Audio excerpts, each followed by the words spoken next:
Hello बच्चों, मैं Shrimati YN Khan, प्राचार्य शासकीय हाई स्कूल कबाड़िया से study with easy way channel पर एक बार फिर आपकी कठिनाइयों को दूर करने के लिए उपस्थित हूँ। बच्चों, आज हम कक्षा 12वीं जीव विज्ञान आनुवंशिकी तथा विकास से वंशागति का गुणसूत्री सिद्धांत तथा संलग्नता का अध्ययन करेंगे। स्क्रीन पर हम पहली स्लाइड देख रहे हैं, जिसमें पहला चित्र दिख रहा है एक पूंछ वाला, जो वास्तव में क्या है, मानव के शुक्राणु यानी नर युग्मक हैं। दूसरा दिख रहा है हमको बच्चों एक अंडाकार कोशिका दिख रही है, जो मानव के अंडाणु या मादा युग्मक है। दोनों युग्मक के अंदर केंद्रक होता है और इन केंद्रकों में धागे जैसी रचनाएं हमको दिखाई दे रही हैं, और इन दोनों के संयुग्मन या जोड़ने से एक नई कोशिका बनती दिख रही है, जिसको युग्मनज या जाइगोट कहते हैं। इसके नीचे लिखा डिप्लॉइड जाइगोट। द्विगुणित यानी युग्मकों में जितने गुणसूत्र थे उतने से ये इनके अंदर 2 गुने हो गए, क्योंकि शुक्राणु से 3 और अंडाणु से 3 आकर 6 हो गए। ये स्क्रीन पर स्लाइड इसलिए डाली गई है कि इन्हीं युग्मकों के निर्माण और इनसे जाइगोट के बनने के समय गुणसूत्रों का जो व्यवहार था, उनका काफ़ी अध्ययन वैज्ञानिकों के द्वारा किया गया, तथा इसके बाद जो समरी निकल कर आई उस पर गुणसूत्र का वंशागति सिद्धांत दिया गया। नेक्स्ट स्लाइड में हमको गुणसूत्र दिख रहे हैं। एक गोलाकार रचना दिख रही है बॉल के जैसी, जिसके अंदर बहुत सारे छोटे छोटे सूत्र दिख रहे हैं। इनको वॉल्डेयर ने गुणसूत्र नाम दिया था। 1842 में विल्हेम ने इनको खोजा था, नेगेली ने। तो यहाँ पर इन सूत्रों का जो गोलाकार चित्र दिख रहा है, तो वो इस तरह से दिखाई दे रहा है। तो इनका जो बिहेवियर होता है, जो इनका एटीट्यूड होता है, युग्मक के निर्माण के समय जो देखा गया, उस पर समुचित जो ज्ञान उपलब्ध हुआ, उस पर 1902 में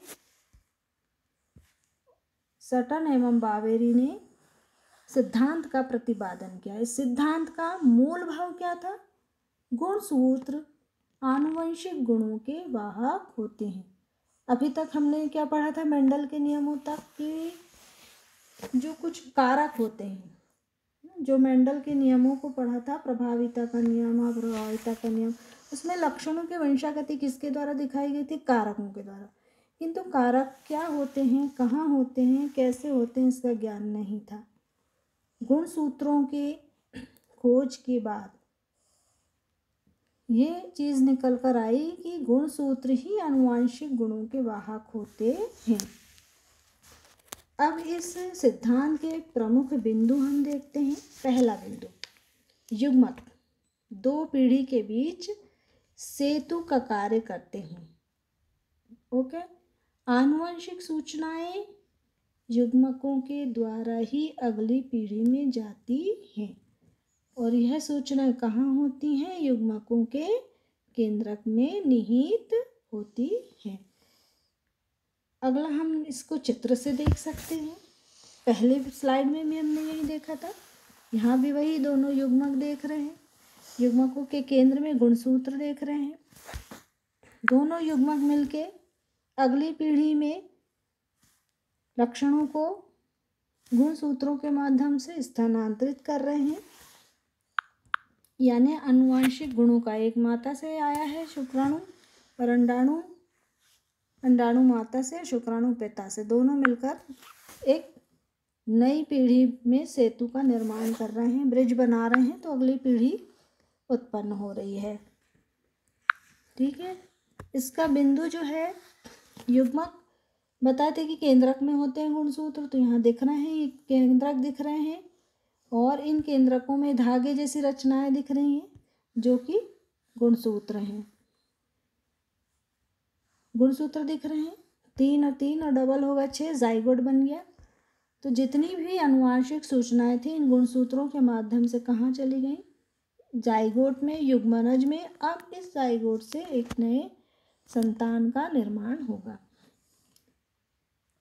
अब यहाँ देखिए संख्या कितनी दिख रही है युग्मकों में, जाइगोट से आधी, मतलब यह युग्मकों में एकल रूप में पाए जाते हैं। लेकिन निषेचन हो गया, देखिए दोनों का नर और मादा युग्मक का निषेचन हो गया, जिससे जाइगोट बना, और ये जाइगोट में फिर गुणसूत्रों की संख्या जस्ट डबल हो गई। ये बिंदु हमको चित्र से भी दिखाई दे रहा है। अगला वो क्या बोलता है, गुणसूत्रों पर आनुवंशिक लक्षणों को निर्धारण करने वाली इकाइयां पाई जाती जिन्हें जीन कहते हैं, जो हमको नेक्स्ट पिक्चर में दिखाई दे रहा है। और युग्मकों की भांति ये भी जोड़े में होते हैं। देखिए एक गुणसूत्र दिख रहा है, गुणसूत्र की एक भुजा को बाहर निकल के एक लंबे उसमें दिखाया गया है, जिसके ऊपर जीन लिखा हुआ है, मतलब यही जीन है वास्तव में। वास्तव में जीन क्या है, गुणसूत्र के ऊपर छोटे छोटे सेगमेंट हैं जो इनकी क्रियात्मक इकाइयां हैं, और ये सब जोड़े में होते हैं। चौथा बिंदु, गुणसूत्र सदैव जोड़ी में पाए जाते हैं। नीचे हमको एक स्क्रीन पर चित्र दिखाई दे रहा है ना, जिसमें गुणसूत्र दिख रहे हैं, जोड़ी में दिख रहे हैं, और इनकी संख्या दिखाई दे रही है, निश्चित है 1 2 3 4 5 ऐसा करके अंत में है 23, है ना। लास्ट में देखिए 23वां गुणसूत्र की जो जोड़ी है, एक में बड़ा और एक में छोटा सा गुणसूत्र है। ये मानव के मतलब कहना चाहिए पुरुष के जो गुणसूत्र हैं उनका सेट है ये, इसको हम जीनोम भी कह सकते हैं। तो इनकी संख्या बोल रहा है वो बिंदु प्रत्येक जीव में निश्चित होती है। तो यहाँ पर हम देख रहे हैं ये निश्चित है, 23 जोड़ी हैं, कुल 46। ये मानो कहीं का भी हो, किसी भी जाति का हो, किसी भी धर्म का हो, किसी भी देश का हो, यदि हम मानव के पुरुष गुणसूत्रों को देखेंगे, उनके सेट को देखेंगे, तो इनकी संख्या 23 जोड़ी होगी। इसी तरह अन्य सभी जीवों में, चाहे वो पौधा हो चाहे वो जंतु हो, सभी में गुणसूत्रों की संख्या निश्चित होती है और पीढ़ी दर पीढ़ी इतनी ही बनी रहती है। प्रत्येक जोड़ी जो होती है वो जीव में लक्षणों के विकास में अपनी भूमिका अदा करती है। यदि गुणसूत्रों की संख्या में या रचना में कोई भी परिवर्तन होता है तो लक्षणों का विकास भी प्रभावित होता है, जिसको आप आगे पढ़ेंगे। कभी कभी कोशिका विभाजन के दौरान ये जो गुणसूत्र हैं, जैसे 46 हैं 23 जोड़ी, तो कभी कभी विभाजन असामान्य होता है तो इनकी संख्या 45 भी हो सकती है, कभी कभी 47 भी हो सकती है। तो इससे जो बनने वाला जो नया संतान है, नया शिशु है, वो सामान्य ना होकर असामान्य होता है। तो ये बात सिद्ध होती है कि गुणसूत्र ही आनुवंशिक गुणों के वाहक हैं। अगला बिंदु, अर्धसूत्री विभाजन के समय गुणसूत्र की जोड़ी में स्वतंत्र रूप से उन्मुखीकरण होता है, और इसमें से कोई भी गुणसूत्र विभाजन के बाद बने हुए युग्मक में जा सकता है। अगली पिक्चर आप देख रहे हैं, गुणसूत्रों के सेट के बाजू में युग्मक का निर्माण लिखा है। एक जनक कोशिका दिख रही है जिसमें 4 गुणसूत्र दिख रहे हैं हमको, ए कैपिटल बी, इसी तरह एक स्मॉल ए है और एक स्मॉल बी। इनको कलर से भी हमने डिनोट किया है और अल्फ़ाबेट से भी, ठीक है। अब हम देख रहे हैं कि युग्मक कैसे बनते हैं। अगले एक जनक कोशिका से हम अगला देख रहे हैं, इसमें लिखा मेटाफेज। सेल डिवीजन की एक मेटाफेज स्टेज होती है जिसमें गुणसूत्र मध्य लाइन पर इकट्ठे होते हैं। यहाँ पर हम देख रहे हैं जोड़ी कैसी बनी है, कैपिटल ए और कैपिटल बी एक साइड है रेड कलर से, और दूसरी तरफ दूसरे ध्रुव की तरफ स्मॉल ए और स्मॉल बी। तो यहाँ पर 2 संभावनाएं दिख रही हैं, एक लेफ्ट साइड में और एक राइट साइड में। पहले हम लेफ्ट में देखेंगे, जब ये मेटाफेज के बाद गुणसूत्र दोनों ध्रुव पर जाकर अलग अलग पहुंचकर अलग हो जाएंगे, उनकी जोड़ी टूट जाएगी और फिर ये युग्मक में जाएंगे।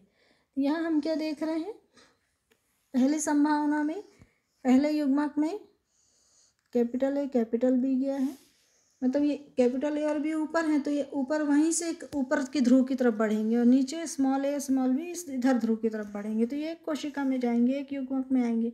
दूसरी संभावना कैसी हो सकती कि जब मेटाफेज में पेयरिंग हो रही है, यहाँ पर मध्य रेखा पर ये इकट्ठे हो रहे हैं, तो इस समय क्या देख रहे हैं हम, एक कैपिटल ए है और दूसरा स्मॉल बी है। तो यहाँ पर हम क्या देख रहे हैं, कैपिटल ए और कैपिटल बी का ओरिएंटेशन अलग अलग हो रहा है। अब हम देख रहे हैं कि कैपिटल ए कैपिटल बी से अलग हो चुका है। कैपिटल ए और स्मॉल बी एक युग्मक में है, इसी तरह कैपिटल बी और स्मॉल ए दूसरे युग्मक में है। तो इस तरह इनके स्वतंत्र उन्मुखीकरण के कारण हमको 4 प्रकार के युग्मक प्राप्त होंगे।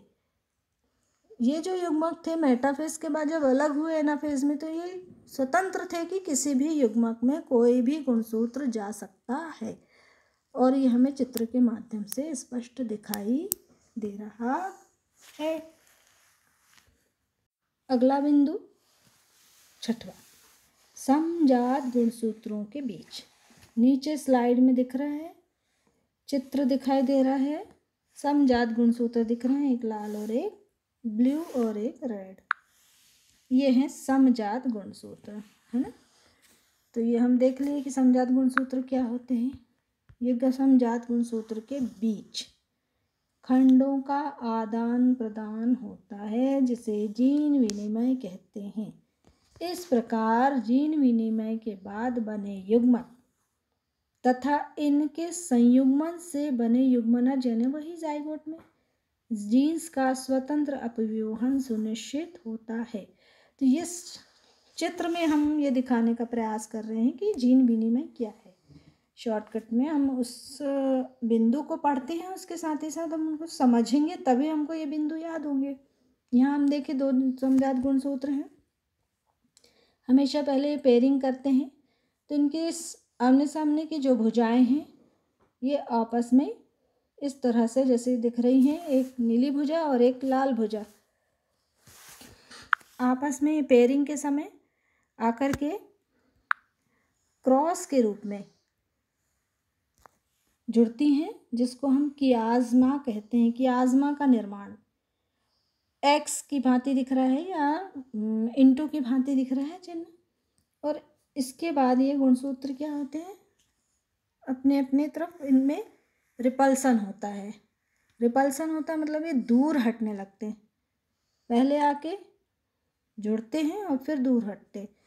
तो दूर हटने के समय देख रहे हैं आप, चित्र में दिख रहा है, जहाँ पे कियाज़मेटा बना था, जहाँ क्रॉस का चिन्ह बना था, आप देखेंगे कि लाल गुणसूत्र का उतना खंड नीले में जुड़ गया है और नीले का उतना खंड टूट के लाल गुणसूत्र में जुड़ गया। अब इन खंडों पर जो जीन थे वो कहाँ हो गए, रेड से ब्लू पर गुणसूत्र पर और ब्लू से रेड गुणसूत्र पर आ गया। मतलब यहाँ क्या हो गया, खंडों का आदान प्रदान हो गया, और इन खंडों पर चूंकि जीन है इसलिए हम इसको क्या कहते हैं, जीन विनिमय।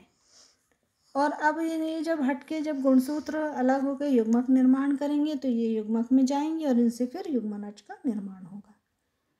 नेक्स्ट पॉइंट है, अनेक जीवों में विशिष्ट प्रकार के गुणसूत्रों के द्वारा लिंग का निर्धारण होता है। इन गुणसूत्रों को लिंग गुणसूत्र कहते हैं।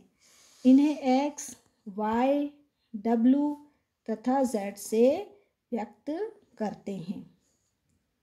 मतलब यहाँ पर ये स्पष्ट है कि सभी लक्षणों का निर्धारण करते हैं, साथ ही साथ आने वाला जीव नर होगा या मादा होगा इसका निर्धारण भी गुणसूत्र ही करते हैं। लिंग निर्धारण हम एक चित्र देख रहे हैं मानव में, आपने वही देखा, अभी युग्मक दिख रहे हैं, नर और मादा युग्मक, जो किसी भी अगली पीढ़ी में सेतु का काम कर रहे हैं।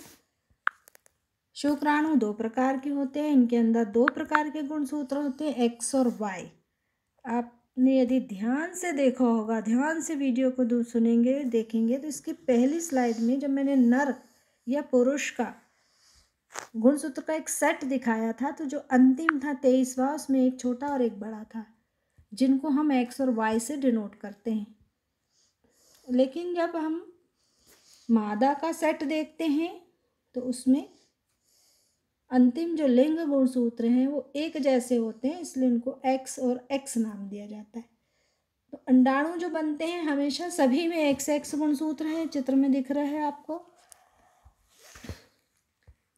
एक्स वाले अंडाणु से यदि एक्स वाला शुक्राणु जैसे पहले चित्र में दिख रहा है, तो इससे जो जाइगोट बनता है उसमें एक्स एक्स और गुणसूत्र होंगे और ये क्या होगा, फीमेल या मादा। किंतु यदि शुक्राणु में वाई गुणसूत्र हो एक्स की जगह और ये अंडाणु एक्स से मिल रहा है, तो रचना होगी, हम कहेंगे एक्स वाई गुणसूत्र होंगे इसमें, और इससे जो भी शिशु होगा वो पुत्र होगा या मेल होगा। तो हम यहाँ देख रहे हैं कि लिंग का निर्धारण भी गुणसूत्रों के द्वारा ही होता है। नेक्स्ट हम देख रहे हैं, मानव में देख लिए, पक्षी में देख लेते हैं। पक्षी में जस्ट अपोजिट है, मुर्गी में हमको देख रहे हैं। मुर्गी में जो दो गुणसूत्र हैं वो दोनों अलग अलग हैं, इसलिए उनको एक जेड और एक डब्लू से डिनोट कर रहे हैं। तो जब जेड और डब्लू मिलेंगे तो मुर्गी बनेगी। और अगले चित्र में मुर्गा दिख रहा है, बड़ा प्यारा सा कलगी वाला, है ना। तो इसमें हम देख रहे हैं गुणसूत्र कैसे हैं, जेड और जेड, मतलब एक जैसे हैं लिंग गुणसूत्र। तो यदि एक जेड और इधर मुर्गी से भी एक जेड आ रहा है, तो अगली पीढ़ी का जो पक्षी होगा वो कैसा होगा, मुर्गा, ठीक है। और लेकिन मुर्गी से डब्लू आ रहा है और मुर्गे से जेड आ रहा है, तो अगला जो बर्ड होगा, जो पक्षी होगा, वो कैसा होगा, मुर्गी होगा। तो हम यहाँ भी देख रहे हैं कि लिंग का निर्धारण इन्हीं गुणसूत्रों के माध्यम से होता है। तो ये हमारे बिंदु थे किसके, वंशागति के गुणसूत्रीय सिद्धांत का, क्रोमोसोमल थ्योरी ऑफ इनहेरिटेंस। तो जितने बिंदु आपको इसमें बताए गए वो सारे बिंदु आपको चित्र द्वारा समझाए गए हैं। चित्र याद कर लें, बिंदु अपने आप लिख सकते हैं, बिंदु याद हैं तो आप चित्र के द्वारा भी इसको समझा सकते हैं, या एक एक बिंदु लिख के एक एक स्लाइड एक एक चित्र दे सकते हैं, ताकि आपका गुणसूत्रीय जो सिद्धांत है वो आप अच्छे से एक्सप्लेन कर सकते हैं, अच्छे से लिख सकते हैं। और इस तरह से यदि लिखते हैं तो आपको अच्छे अंक अर्जित आप कर सकते हैं। नेक्स्ट हमारा टॉपिक था सहलग्नता या लिंकेज जिसे कहते हैं।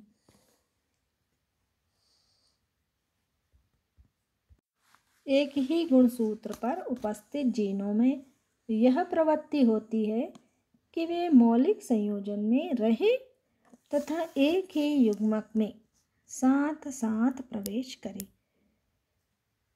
तो इसको हम कहते हैं लिंकेज या सहलग्नता, और ये परिभाषा किसने दिया था, टी.एच. मॉर्गन ने। इसलिए नीचे हम रेफरेंस दे सकते हैं टी.एच. मॉर्गन के अनुसार। अभी इतने देर हमने लिंग के जो हमने वंशागति का गुणसूत्री सिद्धांत पढ़ा, तो हमने ये भी पढ़ा कि गुणसूत्र पर जीन होते हैं, चित्र भी देखा जीन होते हैं, और ये जीन ही लक्षणों का निर्धारण करते हैं। और इन जीनों की जो टेंडेंसी होती है वो क्या होती है, एक गुणसूत्र पर बहुत सारे जीन होते हैं। अभी हमने देखा 23 गुणसूत्र हैं मानव में, लेकिन इसमें 40,000 से ज़्यादा जीन होते हैं, छोटी छोटी रचनाएं। तो जो पास पास जीन होंगे या एक ही गुणसूत्र पर होंगे वो क्या होंगे, उनमें ये टेंडेंसी होती है कि वो हमेशा अपने मौलिक संयोजन में रहें और एक युग्मक में साथ साथ प्रवेश करें। इसी से रिलेटेड दूसरा मुख्य बिंदु है युग्मन और प्रतिकर्षण, जिसको कहते हैं कपलिंग एंड रिपल्सन। अब ये कपलिंग और रिपल्सन क्या है, हमने ये भी देखा है कि युग्म विकल्पी होते हैं। मेंडल के नियम के सामने हमने पढ़ा है, एक जोड़ी लक्षणों के लिए युग्म विकल्पी होते हैं।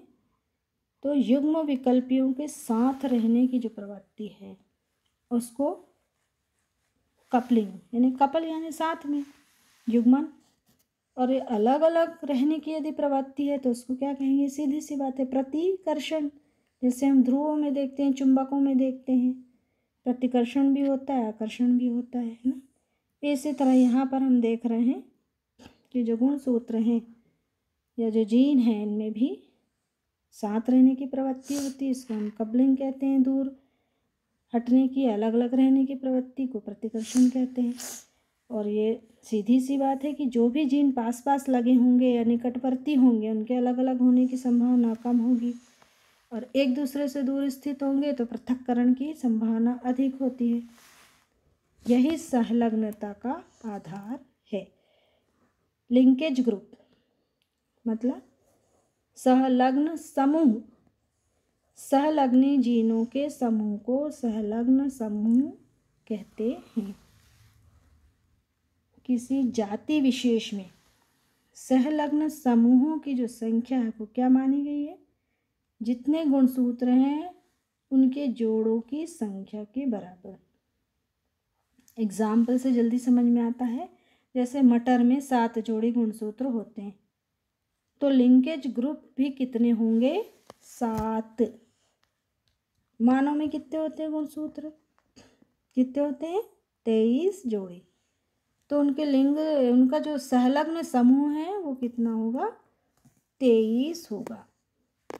तो ये हो गया लिंकेज ग्रुप। मटर में 7 जोड़ी गुणसूत्र तो 7 सहलग्न समूह। ठीक है। अब यहाँ पर हम देखते हैं कि जीन 2 तरह से व्यवस्थित हो सकते हैं गुणसूत्रों पर। इसको हम कहते हैं जीनों का सिस एवं ट्रांस विन्यास। नीचे हम चित्र देख रहे हैं स्क्रीन पर, गुणसूत्र दिखाई दे रहे हैं, गुणसूत्र पर जीन दिखाई दे रहे हैं, है ना, और दोनों पैटर्न भी यहाँ दिख रहे हैं। पैटर्न से ही हम समझ लेते हैं।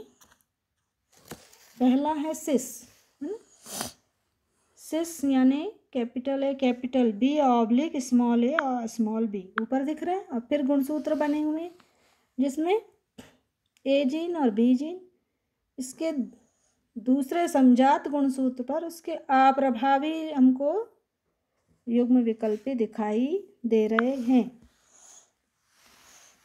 अब इसको हम परिभाषित कर लें तो 2 या 2 से अधिक जोड़ी सहलग्नी जीनों के, सहलग्नी जीन है पास पास लगे हैं भी, प्रभावी विकल्पी युग्म विकल्पी ए और बी। हमेशा हम कैपिटल लेटर से प्रभावी को ही दिखाते हैं। ये एक गुणसूत्र पर दिख रहे हैं, और उनके अप्रभावी युग्म विकल्पी स्मॉल ए स्मॉल बी कहाँ पर है? दूसरे समजात गुणसूत्र पर है। ठीक है। तो इस प्रकार का विन्यास सिस विन्यास कहलाता है। इसका जस्ट अपोजिट हम देख रहे हैं ट्रांस विन्यास, जिसमें एक जीन का प्रभावी एलील ए और उससे नीचे जो सहलग्नी जीन है वो कैसा है? अप्रभावी एलील है, कैपिटल ए और स्मॉल बी, और उसकी समजात गुणसूत्र पर क्या दिख रहा है? अप्रभावी स्मॉल ए के साथ दूसरा प्रभावी एलील जिसे हम कैपिटल बी से प्रकट कर रहे हैं स्पष्ट दिखाई दे रहा है। तो इस प्रकार के विन्यास को हम ट्रांस विन्यास कहते हैं। तो इस सहलग्नता का महत्व क्या है? इन जीनों के पास पास होने का कोई महत्व है? तो उसमें एक सबसे बड़ा महत्व ये है कि सहलग्नता से जीनों का जो पुनर्योजन है, यानी क्रॉसिंग ओवर के समय या आदान प्रदान के समय फिर से नए कॉम्बिनेशन जो बनते हैं वो सीमित हो जाता है, क्योंकि जीन कैसे हैं? पास पास हैं। तो उससे क्या होता है, जो किसी विशेष जाति के जो लक्षण हैं वो एक साथ बने रहने में सहायता होती है। सहलग्नता 2 प्रकार की होती है, पूर्ण तथा अपूर्ण सहलग्नता, कंप्लीट एंड इनकम्प्लीट लिंकेज। अब ये क्या है? पूर्ण है, अपूर्ण है। जैसे हमने प्रभाविता का नियम देखे थे, अपूर्ण प्रभाविता का नियम, इसी तरह से सहलग्नता भी है। यदि सहलग्नी जीनों के पृथक होने की संभावना ना हो, पास पास लगे हैं, तो पृथक होने की संभावना बहुत कम होगी और वो हमेशा एक साथ बने रहेंगे। तो इसको हम क्या कहेंगे? कंप्लीट लिंकेज, पूर्ण सहलग्नता। किंतु सहलग्नी जीन क्या हैं, एक दूसरे से बहुत दूर हैं कि उनके पृथक होने की संभावना बहुत अधिक है। तो इसे हम क्या कहेंगे, अपूर्ण सहलग्नता। ये समझ में आ गया, अपूर्ण सहलग्नता। सहलग्नता हो गई, सहलग्न समूह हो गए, कंप्लीट और इनकम्प्लीट लिंकेज हो गई। अब इसका सिद्धांत क्या है, लिंकेज थ्योरी क्या है, छोटी सी है, सिंपल है, जिसे भी टी.एच. मॉर्गन ने 1910 में दिया था। इस सिद्धांत के कुछ प्रमुख बिंदु हैं जो हमने निम्नानुसार हैं। पहली बात वही है कि सहलग्नता प्रदर्शित करने वाले सभी जीन्स एक ही गुणसूत्र पर पाए जाते हैं। इन जीनों को सहलग्नी जीन कहते हैं। जीन गुणसूत्र के ऊपर रैखिक क्रम में विन्यस्त होते हैं, यानी लाइन से लगे रहते हैं। जैसे हम कह लें कि धागे में मोतियों की माला या फूलों की माला, फूल बिल्कुल कम से लगे हैं या मोती लगे हैं, माला बनी, बिल्कुल वैसे ही गुणसूत्रों पर जीन लगे होते हैं। दूसरा बिंदु इसका कि सहलग्न जीन्स अगली पीढ़ी में साथ जाना चाहते हैं, जिसके कारण पैतृक गुणों का संयोजन पीढ़ी में बना रहता है। यही हमने देखा था, सहलग्नता का महत्व भी है। परंतु जीन विनिमय होता है, ये भी हमने देखे थे। तो जीन विनिमय के कारण यह संयोजन टूट जाता है और सहलग्नी जीन्स अलग हो जाते हैं। तो ये दूसरा बिंदु हुआ। तीसरा बिंदु, सहलग्न जीन्स के बीच लगने वाला बल क्या कहलाता है, सहलग्नता बल कहलाता है। और ये सहलग्नता बल उनके बीच की जो दूरी है जीन की, उसके व्युत्क्रमानुपाती होता है। अर्थात उनके बीच दूरी बढ़ने से सहलग्नता बल कम होगा। व्युत्क्रमानुपात यानी उल्टा अनुपात, कोई चीज़ बढ़ती है तो दूसरी चीज़ घटती है। यहाँ दूरी बढ़ रही है तो क्या हो रहा है, दूरी बढ़ने से सहलग्नता बल कम हो रहा है। यदि दूरी कम होगी, पास पास होंगे, तो बल अधिक होगा। इसको हम सूत्र से भी दिखा सकते हैं। F व्युत्क्रमानुपाती 1/d। F बराबर सहलग्नता बल तथा D बराबर दो जीन्स के बीच की दूरी। तो हम इसको सूत्र से भी देख रहे हैं। तो ये हमारे क्या हो गए, इस लिंकेज थ्योरी के पूरे बिंदु यहाँ हमारे समाप्त होते हैं। अगर आपको मेरा वीडियो अच्छा लगा हो तो इस वीडियो को लाइक करें, शेयर करें और मेरे चैनल को सब्सक्राइब करें, ताकि वीडियो की नोटिफिकेशन आपको जल्दी ही मिल जाए। अगला टॉपिक हमारा नेक्स्ट वीडियो में। तब तक के लिए take care, very very happy Diwali, bye bye.